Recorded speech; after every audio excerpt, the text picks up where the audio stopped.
me ask you something.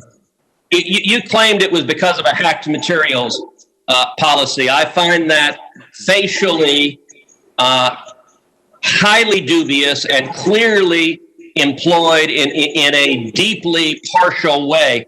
Did Twitter block the distribution of the New York Times' story a few weeks ago that purported to be based on copies of President Trump's tax returns?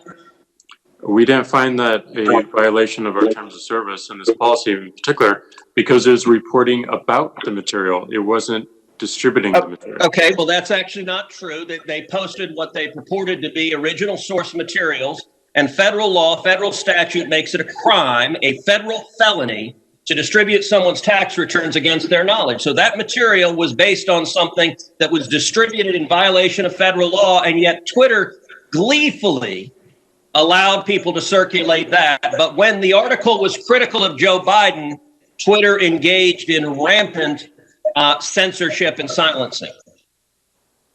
And again, we recognized errors in that policy. We changed it within 24 hours. This is. But you're still blocking the New York Post. You haven't changed it. We have changed it. They can log into their account, delete the original tweet. You forced a Politico reporter to take down his post about the New York Post as well. Is that correct? Within that 24-hour period, yes. But we, as the policy has changed, anyone can tweet this article. So Twitter takes the view you can censor the New York Post, you can censor Politico, presumably you can censor the New York Times or any other media outlet. Mr. Dorsey, who the hell elected you and put you in charge of what the media are allowed to report and what the American people are allowed to hear? And why do you persist in behaving as a Democratic super PAC, silencing views to the contrary of your political beliefs? Let's give Mr. Dorsey a few seconds to answer that, and then we'll have to conclude this segment.